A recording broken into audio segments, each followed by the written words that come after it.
یکی از بزرگترین عروسی‌های سال داره برگزار میشه با بیش از 3000 نفر مهمون. نگاه کنید اینجا ترافیک ماشین نیستا، ترافیک آدمه. نمیدونم چجوری میخوان این همه مهمون رو پذیرایی کنن، ولی فقط کافیه نگاهی بندازی به این همه شور و هیجان و انرژی. ببینیم گروه موزیک میتونن کارو در بیارن امروز. و اون طرف هم آشپزا. خدای من چقدر حساس کار این اکیپ. بمون با من تا آخر چون قراره یه عروسی واقعی با اصالت رو با هم تجربه کنیم. تعداد زیادی سفره روی میزها روی هم پهن شدن. دوست و فامیل و همسایه همه اومدن کمک. هر کی یه کاری دسته. یکی بشقاب میاره، یکی لیوان، یکی قاشق. انگار یه ارتش از مهربونی به صف شده. اون طرفتر خانوم‌ها نشستن پشت حیاط، سبزی‌های معطری رو که با دست خودشون کاشتن حالا دارن با عشق تمیز و مرتب میچیننش برای مهمون. عطر برنج و سبزی و دوغ محلی همه جا پیچیده. اینورم خانوم‌ها دارن سینی ماست محلی آماده می‌کنن. اونم تو چه هوایی؟ هوای لغزنده شهر رحیم آباد گیلان. پرچم بالا. برای کسایی که دوغ محلی میل نداشتن نوشابه آب معدنی اینا رو ریخته بودیم این تو سرد بمون. هر بار که سفره جمعی شد بلافاصله یکی دیگه که زیر اون سفره جمع شده پهن بود دوباره شارژ، دوباره پر، دوباره مهمون. ظرف‌ها به سرعت میرن،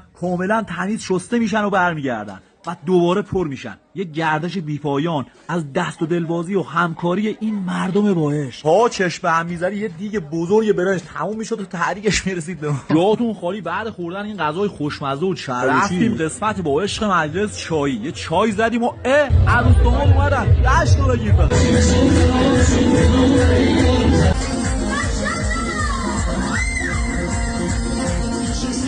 بیا بالا بریم همیشه گله داریم.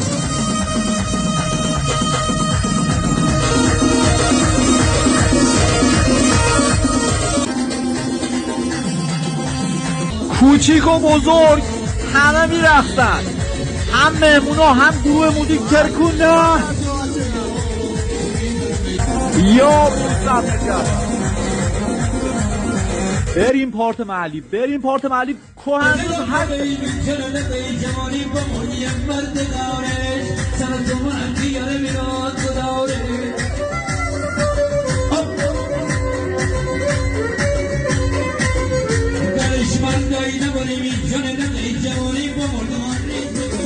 اصالت ما، افتخار ما.